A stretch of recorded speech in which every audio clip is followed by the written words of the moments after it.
Go ahead, Luis.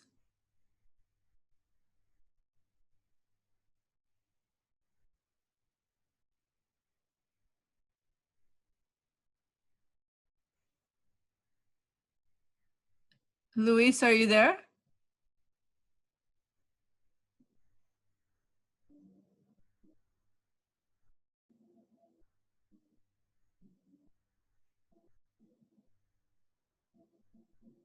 Luis, are you there?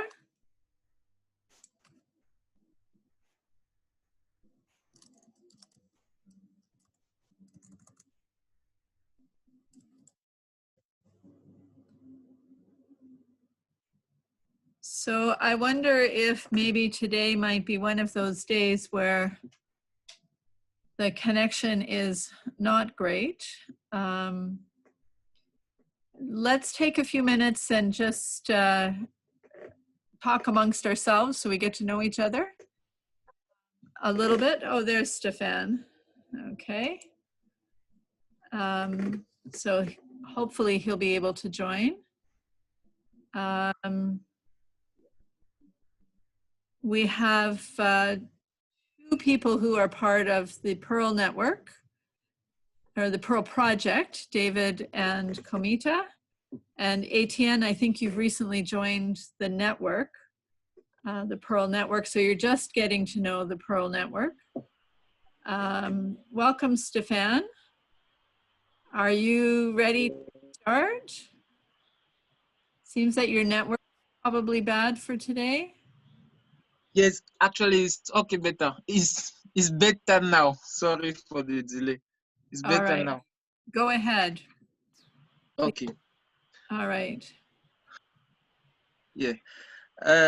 Greetings to everyone. And first of all, I'm sorry for the delay. Actually, I admit that in Bamenda it's not very easy.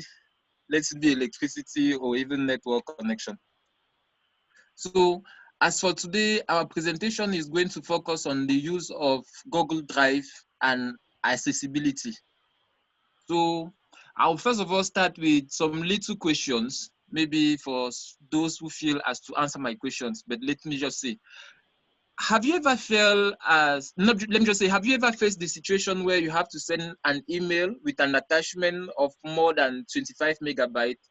And what's the solution that you have been using in such, let me just say, in such situation?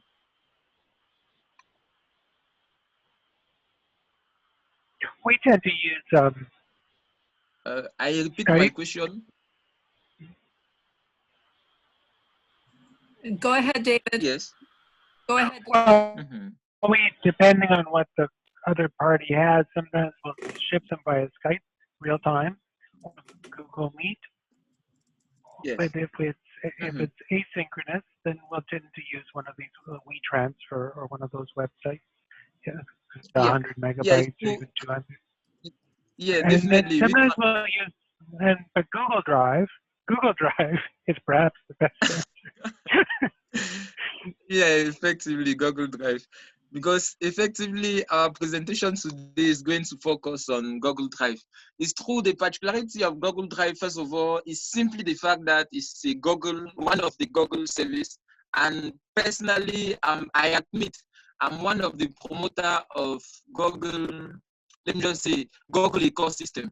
The simple reason why I'm one of the promoter of Google ecosystem is simply because back in the days when I was working in the cyber cafe, I discovered that instead of trying to teach many digital tools to, let's say, people who were not familiar with computers, where from, let me just say, by the time you'll be teaching them one tool to the other, you'll be moving from one user interface to the other. I simply discovered that it were easier to teach them how to use Google, let me just say tools related to Google ecosystem. And it's true, why teaching them tools related to Google ecosystem, one of the main advantages is at the level of the user interface. Because you will admit that it's easier to be learning how to use various tools when it's following almost the same user interface than to try to use many different tools when each time the user interface will be changing. So the first part of our sorry to interrupt. Stephan, yes. sorry to interrupt. Yes, I'm getting you. Yes. Could you just go a little bit slower, please? There's some interference on your line. Okay, sorry. It has Thank to you. do with connection. Yes. Yeah, I'll and be I've going also slowly. asked people to put their videos off. So it's not that we don't want to see everyone's lovely face. It's just to make the connection better. Thank you. Sorry for interrupting. No, it's okay. So let me just say, let me also admit that while we are doing the presentation, there are certain moments where I'll be using the chat feature to share, let me just say, to share specific files. For example, screenshots or also some text, so that by the time I'll be explaining, it will be easier for people to also, let me just say, while looking at it, to know exactly what I'm talking about. So first of all, our presentation today is going to focus on Google Drive and accessibility features, as I mentioned previously. So we have roughly 6 points that we are going to talk about, 6 main points that we are talking about, that we are going to be talking about. The first point is what is Google Drive. The second point is how to get access to Google Drive. The third point is how to use Google Drive.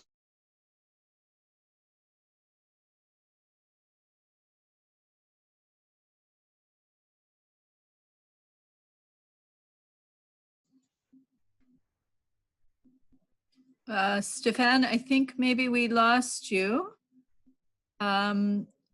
We got to the third point. Are you still there?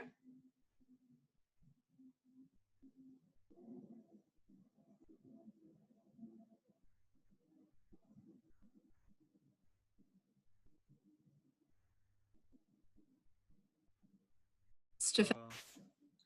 Stephan is not there. The third point is that we are going to be looking at Google Drive as a folder in the computer, and we're looking at how to download from Google Drive, and how to get so many other extensions to the browser and so on. And then the fourth point, we will now, after discussing those 3 key points, we'll then look at accessibility, and we'll be thinking of what are the accessibility features that we can find in Google Drive, especially for people with maybe visual impairment. We'll look at things like screen reader and how to navigate using the screen readers, and how to manage files and folders, and maybe some some keyboard shortcuts that we can use. Generally, that is the plan that we had. Stephan is the key person to present. Myself, I was learning from him, so I don't know if Stephan, you can continue.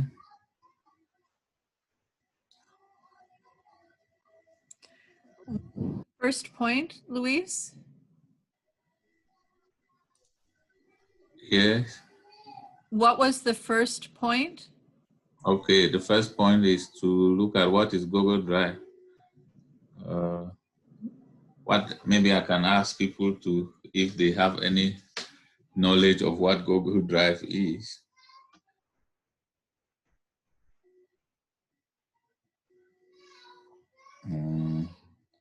What we wanted to underline too is that this is just a very basic presentation of what Google Drive is. We may, from our discussions and what we know, we will go into more details maybe in the next webinars. But then we should know that this is just a very basic presentation, and we equally knew that we had a diverse audience with people who may know very much and those who may not know. So we just decided to keep it at the very basic level. So I can give some examples of what I think of as Google Drive, and maybe others can either ask questions or give examples as well. I learned about Google Drive, I guess, a few years ago when I found out that students were sharing notes in class by, like, we would be having classes and they would set up a document and everyone in the class would have access to it except for the instructor. So it was a way for them to share notes. And since then, I've been using Google Drive as a way of storing things in the cloud, whatever the cloud is. And I'm still learning about some of the functions of Google Drive, I guess. I know that I have one with my Gmail account, and I know that other people can invite me to join documents or drives through their accounts. So I now have a very messy Google Drive because there are many folders and documents in it. Some are quite old now. Not a very good answer, but I'm curious to know how other people think of Google Drive. Okay, thank you very much, Lynn, for that experience. Is there any other person? Luis, I just want to find out from you, when you were discussing with Stephan on what the Google Drive was, I know you said you were just, you were learning also from him. What were the key points that he gave? What were the key points that he gave? Because that might also guide us in maybe just going out with the presentation before he joins us again. There were so many things that we discussed. You are asking about the key. One of the very easy things to know is just that it is a system of storing files, and in the cloud, where many people can access. You will not necessarily need to access through your device, but you can connect to it from any other device that exists. You will be able to access your files from any other computer using the internet. Yeah, which is understood. That aspect of it, I think I understand it very well, because you can access from any device. But I was just wondering if he brought up other things that we might be learning, which might be helpful to us. That's just what I was asking.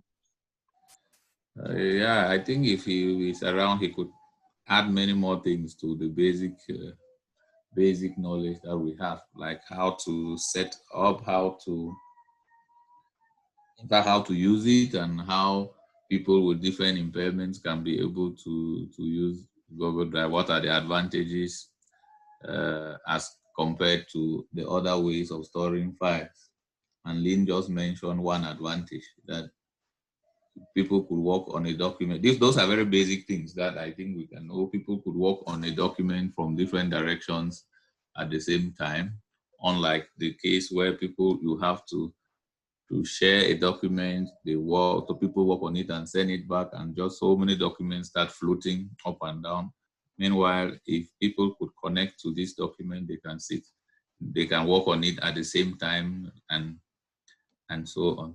Okay, any other experience from some other person? Thank you, Prof.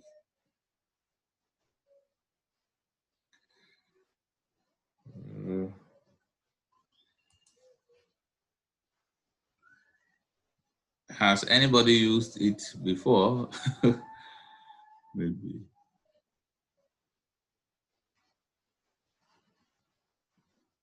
Okay, if not, we could, we may want to move forward. I'm sure since we are discovering that Stephan is not available, I think it will be something for us to ask. I am not able to go through the presentation in the way that Stephan could have done. So I am proposing that we just ask if there is a question that we can ask, and people, and we may try to give answers just like the first question. I think that will be better. And in the next 10 minutes or so, we can discuss if there is no further thing. I think we can end, because I will not be able to do the presentation as much as Stephan could have done it. Maybe we can just ask pressing questions about Google Drive. If we are able to answer, fine. If we are not, we can see how to answer further, just so that we don't waste time waiting. What was the next point, Luis? The next point was how to get access to Google Drive. And then I think probably everyone knows about that. So maybe we can move on to the next one. I'm back. Sorry, Dr. Luis. Okay. Hello, Dr. Luis. Yeah, so we have discussed the first point, Stephan, which is what Google Drive is. So we are in the second point, how to get access to Google Drive. I think people, yeah, you can start from there, please. Okay, so on how to get access to Google Drive, I'm sharing the URL of Google Drive from the chat box. So anyone having access to the chat box now will see the exact URL that they need to type to have access to it. Then, first of all, let me just say, as I was saying previously, the advantage of using the Google ecosystem is that you benefit from so many other softwares or so many other tools. Then, on how to have access to Google Drive, you have two options of having access to it. Either from your laptop or your desktop, where you simply type drive.google.com from the URL, or simply by using your mobile device. And when you are using your mobile device, you simply use the Play Store. That's using your mobile device. You use the Play Store, and using the Play Store now, you'll be able to have access to Google Drive. Then the other thing is that once you have even had access to Google Drive, I'll also share the interface, because there is a slight difference between the interface of Google Drive when you're having access to it from your mobile device, and the interface of Google Drive when you're having access to it from your mobile phone. So I'm going to share also a screenshot of how both of them look like. Let me just say the connection is a bit slow, but while continuing the presentation, I'll continue. Let me just say, even later I can be sharing it so that you don't interrupt us much. So it means once you have access to your Google Drive account, the simple thing is that you need just to make sure that before typing the drive.google.com or using the Play Store, you simply need to make sure that previously either your Google account or your Gmail account is activated, so that the system will not ask you to log in first before having access to it. So once you just assume that you have already had access to Google Drive, or you are standing on the interface to have access to Google Drive, it takes us now to the third part of our presentation, where we look at Google Drive, first of all, as a folder within our computer. So before you are even able to look at Google Drive as a folder within your computer, you need to have downloaded the executable file from the URL that I mentioned previously. And it's true that when you have to download the executable file from the URL that I mentioned, the name of the executable file that you have to download is not Google Drive, or is not Google Drive, but is rather Google Backup and Sync. Because it's true, previously the client that they had to download and install on a laptop they call Google Drive. But along the line, they simply changed the name and call it Google Backup and Sync. At the moment, I can't say why they had decided to change the name, but there's a slight difference between clients.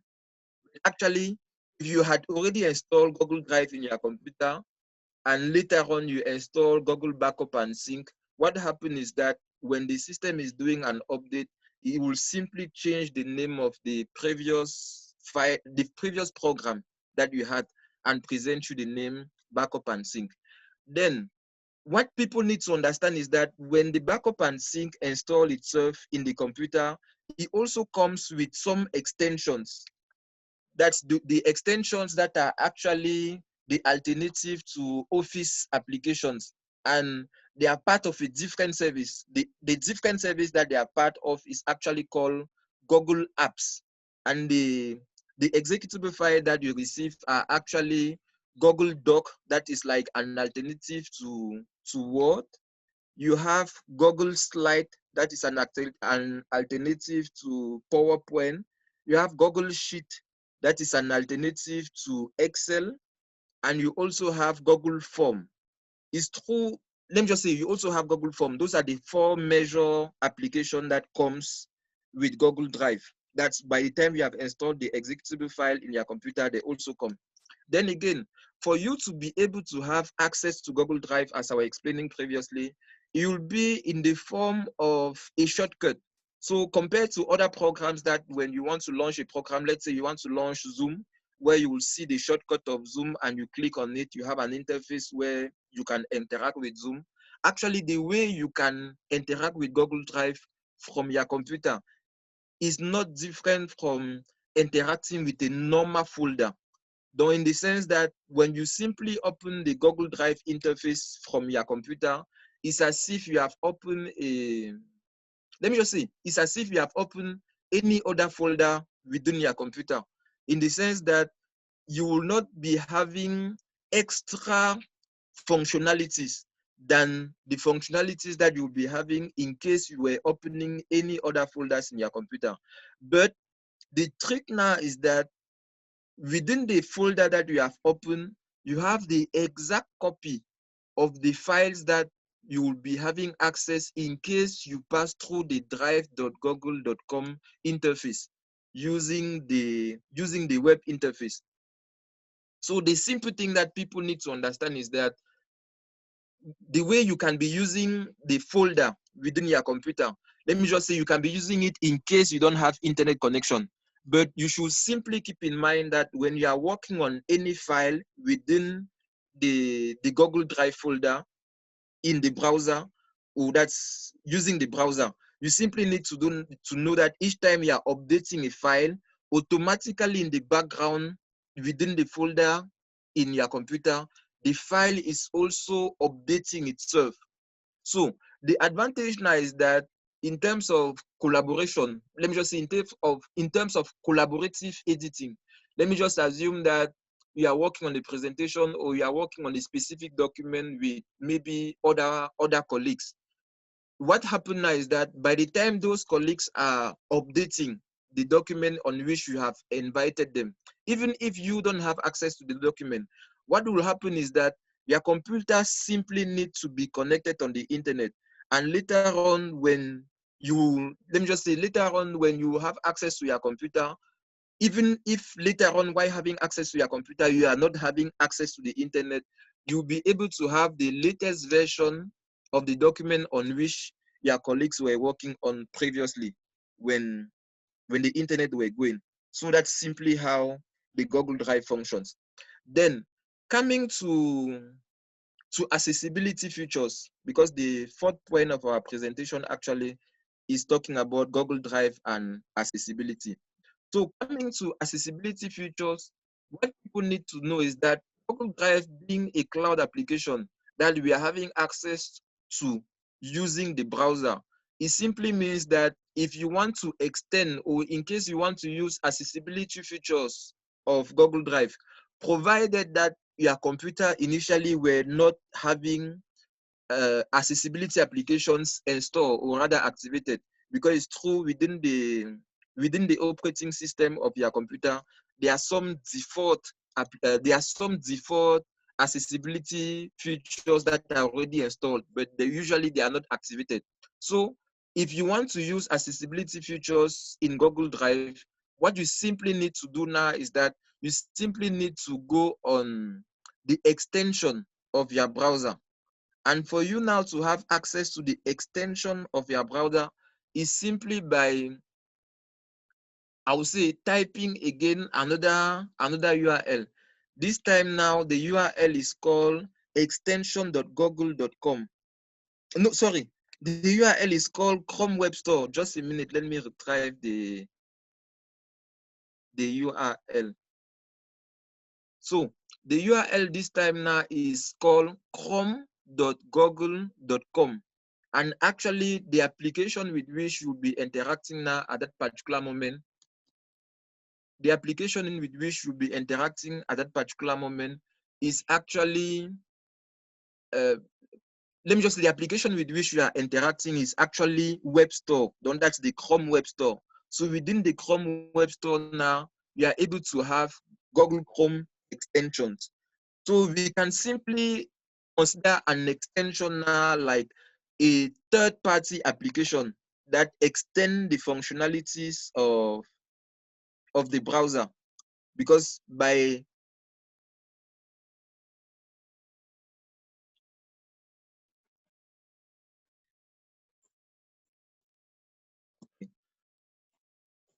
so I'm also sharing the URL of the Chrome Web Store, where we are able to have extensions to the browser.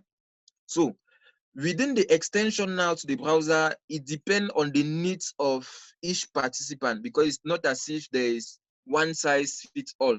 But the advantage now is that in case you have ever thought about using your browser to do something, and later on you discover that maybe the browser itself is having some limitations, you can simply go now through this second URL that I'm sharing, and from there you'll be able to have all the extensions that can enhance the functionalities of your browser. So coming now to the accessibility application that one can need, you simply go, when you have opened the Chrome Web Store, you simply go on search the web store and you type the extension that you need, depending on your need. So let me just say that maybe you need an extension that will provide from accessibility features related to maybe visual impairment. You simply go there and type visual impairment. And what will happen now is that the system will simply select some applications that are related to visual impairment and share it with you. So let me just say, at this particular moment, are there anyone having a question before I can be moving forward? Just to make sure that we are all of us on the same page. So I'm reading from the Zoom chat. Lynn is asking if the backup and sync automatically happens in the background. And I'll simply say yes. The backup and sync happens in the background. Actually, the name backup and sync is simply the updated name of Google Drive, because as I said previously, the application that we are supposed to be using, or the application that we are actually using, is called Google Drive. But the name backup and sync simply has to do with an update that the engineers at Google did in the background and came up with the name backup and sync. And it's also true, but that's a personal point of view. It's also true, one of the reasons why they decided to differentiate the previous client named Google Drive and the second client named Backup and Sync is simply because from the moment that they started calling it Backup and Sync, they also provided a business version of the application. The business version now simply means that for those who are working in organization and sharing the same domain name, when it comes to a domain name is simply the main address that one type to have access to a website. For example, when we are having access to the Google ecosystem, we are typing the domain name google.com. When we want to have access to the Facebook ecosystem, we type the domain name facebook.com. The same as within an organization, in case the organization is having a domain name, then that's a specific address that their colleagues can be using to have access to the resources of the organization. Maybe the University of Toronto, for example, utoronto.ca is actually a domain name. So it means that in case the University of Toronto, for example, were using Google Drive as their main file storage and collaboration application, a colleague will be able to use the Google Drive client to maybe search the files of another colleague, provided that the colleague initially had made it shareable or maybe discoverable within the same organization. Because it's true, it has to do also with privacy. Because when you are working on the particular document, you are the one to decide in case you want that other people should be having access to the document or no. So I'm just taking a little pause to make sure that in case anyone is having a question, we can talk about the question before continuing.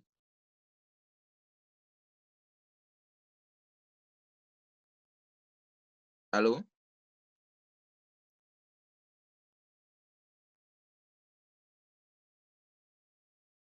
Bon. Anyway, let me just be continuing. So at the moment we are talking about accessibility.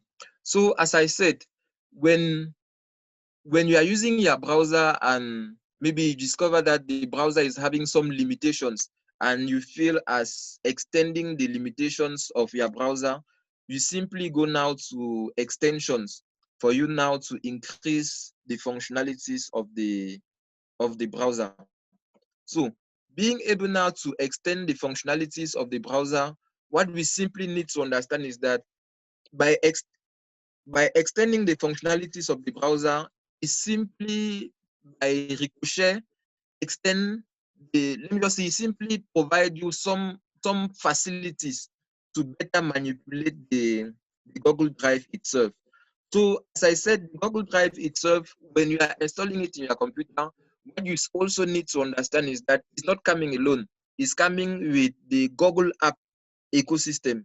And as I said previously, within the Google app ecosystem, you also have access to other softwares that are exactly an alternative to the Office platform.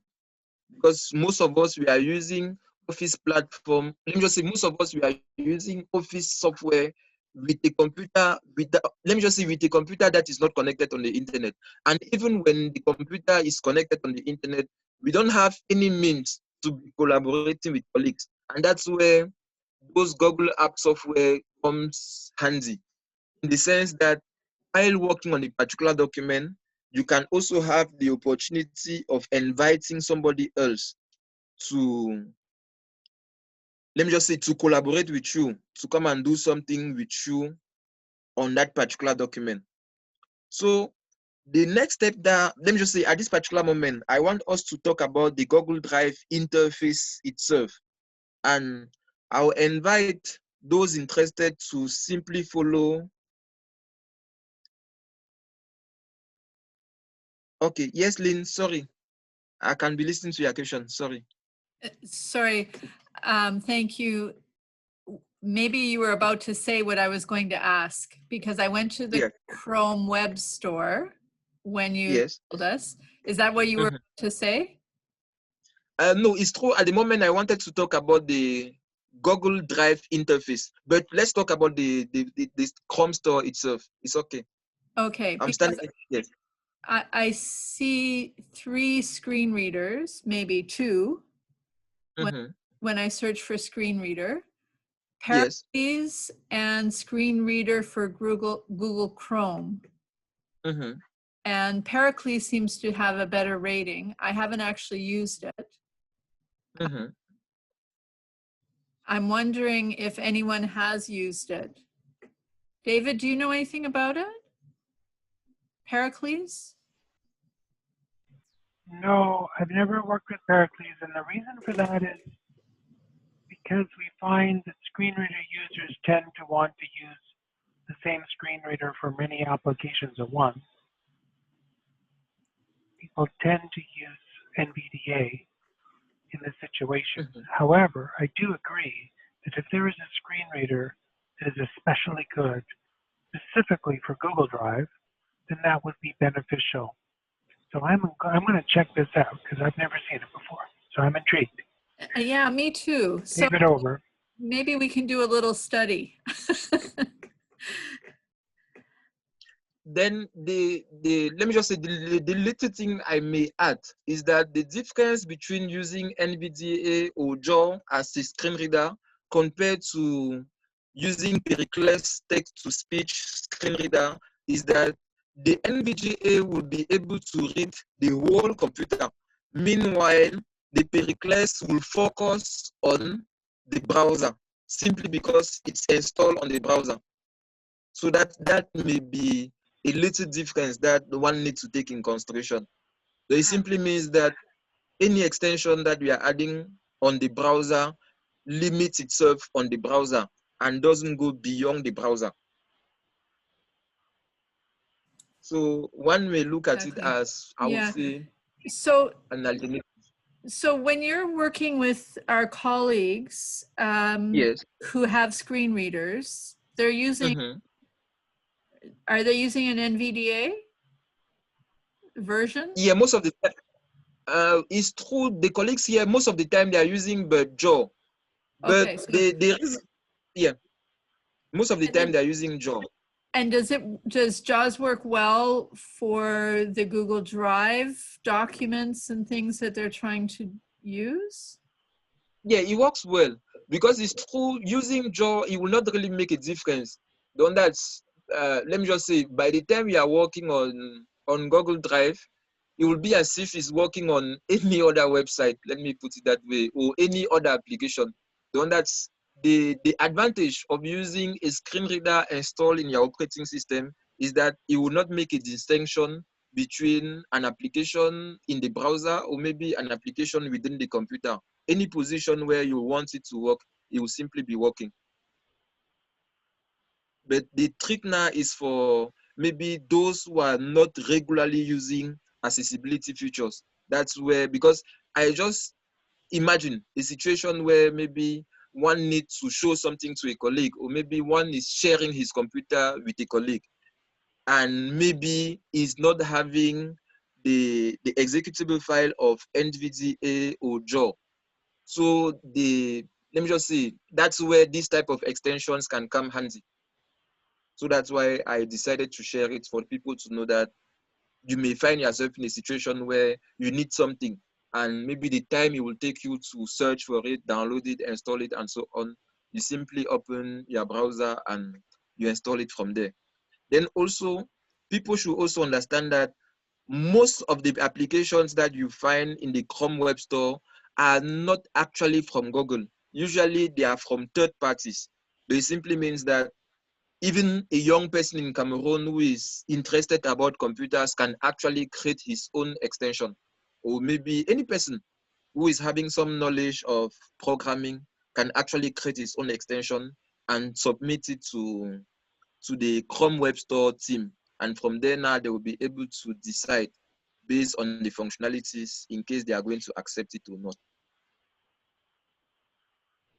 So what people need to understand is that most of those softwares now are not part of Google ecosystem directly. So Mark, can I add something to that? It's David speaking.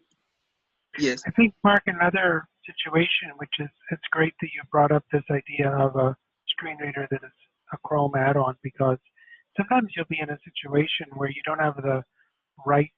Let's say you're using a computer in a library or somewhere where you're not allowed to install software. But you may be able to add an add-on where you wouldn't be able to install NVDA, even though it's free.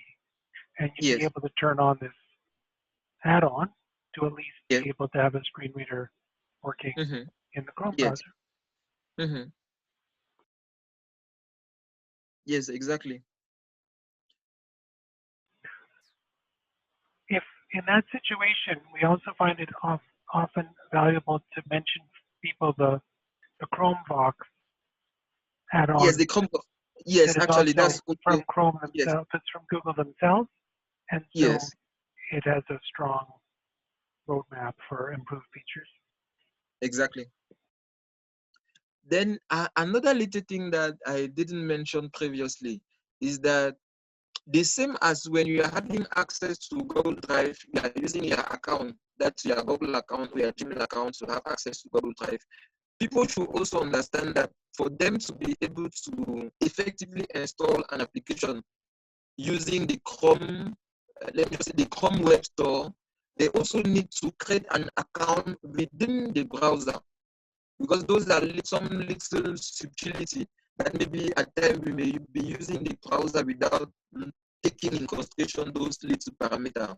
Then, where, let me just say, one of the reasons why personally I usually appreciate, let me just say, having an account within the browser itself is that most of the time, or rather, what happens is that all the extensions that you are adding in your browser actually remain in the browser. But depending now on their use, you may activate or deactivate them. Let me just take the case of a screen reader. If at a particular moment you don't feel as listening to the screen reader, you can actually deactivate it.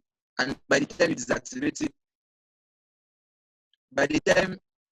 deactivate it, it can now permit you to continue working without problem. Lynn? Hello, Lynn? Yes? Yeah, sorry, just wish to know, what is the application that you're asking me to type the name? Oh, that was for David. Okay. David made the suggestion. I didn't. Chromebox. Vox, something like that. Chromebox. Yeah, Chromebox. Yes. I'll type it in Chromebox. the chat.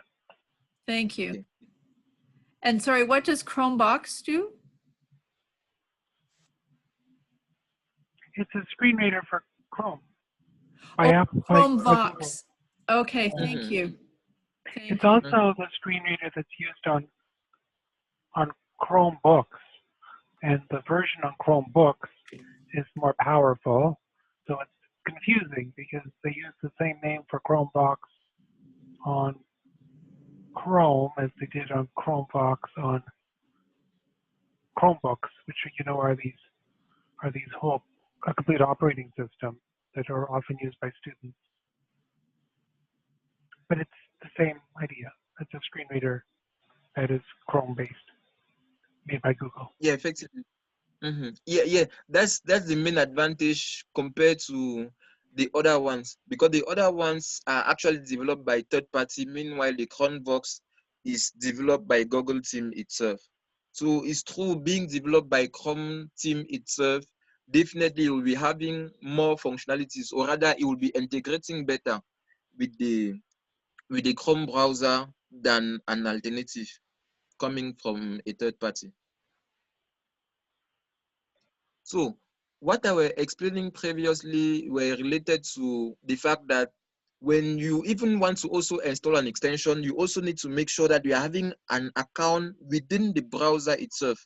And the advantage now of, let me just say, of adding extension within the browser itself is that when you move from, let me just say, one device to the other, one main advantage is that each time you don't need to reinstall back all the extensions that you were using on the previous computer. Let me just imagine a situation where you find yourself maybe in a library, or maybe you find yourself in a situation where a friend is sharing his computer with you. By simply opening back your Google account within the browser, you have the opportunity of having back all the extensions that you had created on the previous computer. And also not just the extensions, but also the bookmarks. Actually, bookmarks are simply, let me just say, they are simply built-in tools in the browser that permit you to retrieve specific address that you are finding useful. And an advantage also of using bookmarks is that you can actually organize them. Let me just say, you can be creating folders within your browser where you'll be keeping all those addresses. And when you move from one computer to the other, you don't need to maybe be looking for a notebook or something where you write down all those URL. You simply use your browser and you retrieve them. So that's a main advantage of using a Google account. So a quick question. Can you do an audio search for things easily?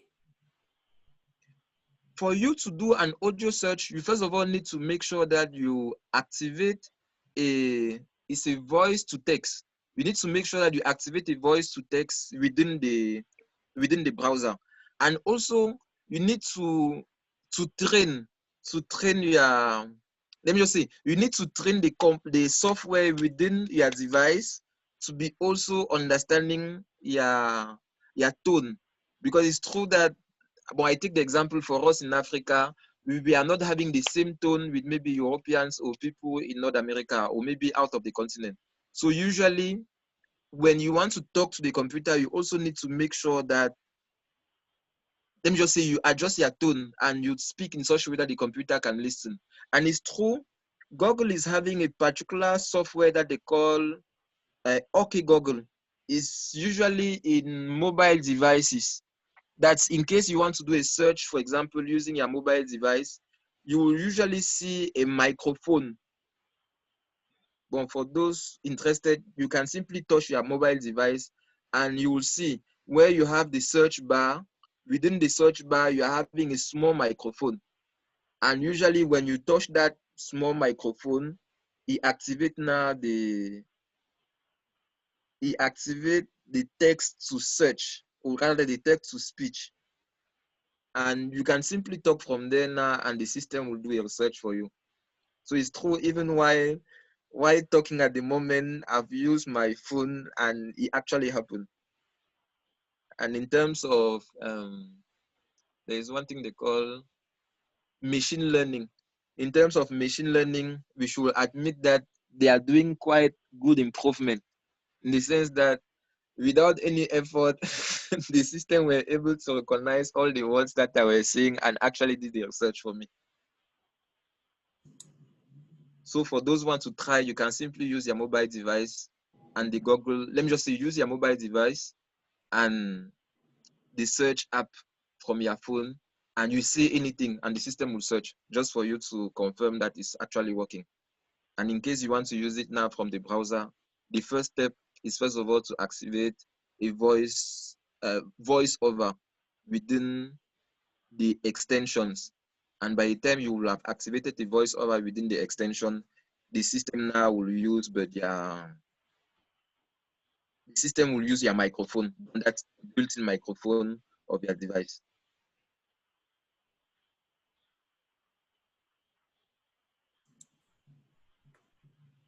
So coming back to the voice search, the name of the Google software that actually does search is Google Now. It's just like Siri for those who are using iPhone. Then I know Amazon is also having something, but I'm forgetting the name of the search engine. Just the name of the search program within Amazon that use the voice.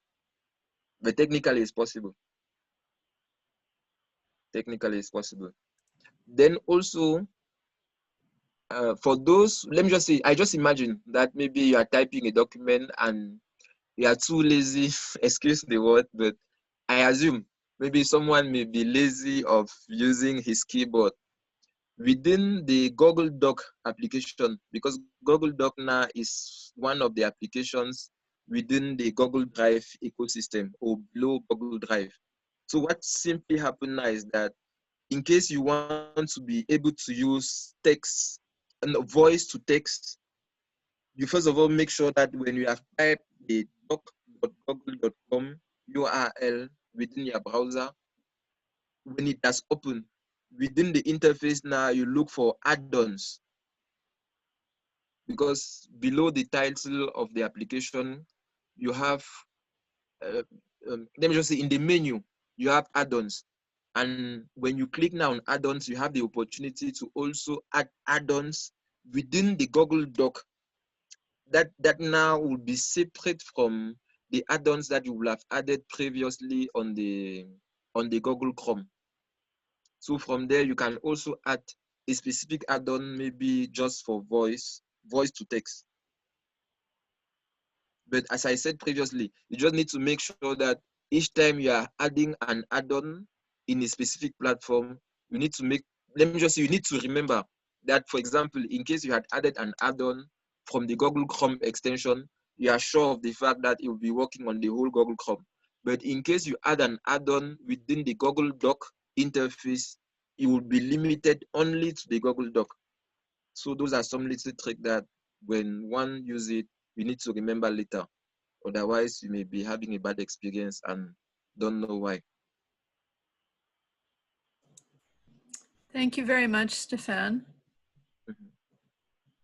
We just have a few minutes left. I'm wondering if there's anything else that you wanted to cover before we wrap up. Let me just say, the little thing I will try to cover at the moment is for people to understand that when you are uploading a file in the Google Drive, what you simply need to know is that automatically Google Drive will convert, because in terms of file format, for example, in case you are working with Google 2003, well, that's for those who usually face such situation. A colleague of yours may share a file maybe that they have typed in Google 2007, not Google, Microsoft Office 2007, and you are using Microsoft Office 2003. In Microsoft ecosystem, the applications are not backward compatible. That means that if you are using an older application and they send you a file that had been typed in a new application, the system will not be able to open it. But one advantage with Google is that automatically the system will convert it for you. So that's the little thing that I may add at the moment, that people need to know that no matter the version of Office that they had used to type a particular document, when they share the document with you in Google Drive, you can actually give the opportunity to Google Drive to convert it. And also people should know that when you are using Google Drive, you can also create folders within Google Drive. That means that the same folders that you are navigating your computer and looking at the folders, the same folders can be also created within your computer and automatically will synchronize within the browser. And once they have synchronized within the browser, later on now when you use your mobile device, you can have access to the same files. So I just imagine that maybe you have left your office, you have left your computer in the office, then later on, maybe on the road, you remember about amending something on a document, or you remember about reading something on a document. In case you had put the document previously on Google Drive, you can actually have access to it from your mobile device. So then I'll also say that for those who need any assistance, feel free later on, that's even after the presentation of the day, in case you're having any question, or in case you want me to clarify anything, feel free to contact me by email or by WhatsApp. Then we can organize and have a little session, a little work session, so that I'll be able to walk you through the difficulties that you are having. It's just to make sure that maybe if later on somebody faces any difficulty. Thank you so much, Stephan, for the great presentation. We are very grateful to all the participants who were very patient and stayed on to wait for us to sort out a few technical issues and join. We want to particularly thank David Berman for joining and for his contributions.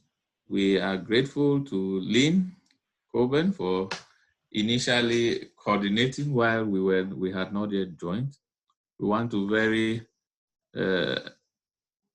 to thank Professor Kometa Shende so much for ensuring to be there. We know the challenges that we face with electricity and so on.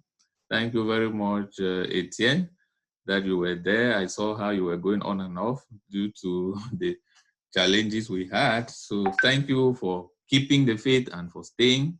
Thank you, Silvanus, for being there. I hope I've mentioned everybody's name. So we are so grateful that you stayed on till now.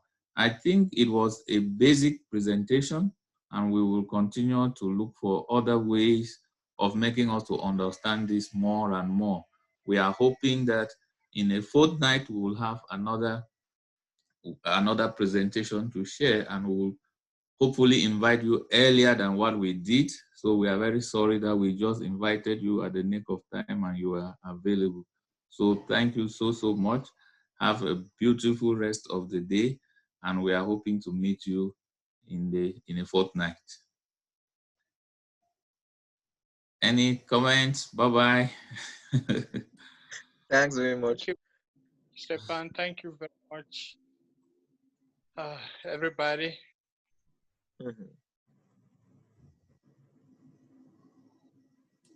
Thank you. Thank you, everyone. Thank you, Lynn. Thank you. You're so amazing. Thank you. You're welcome. Thanks. Bye for now. Okay. Bye-bye. Bye-bye.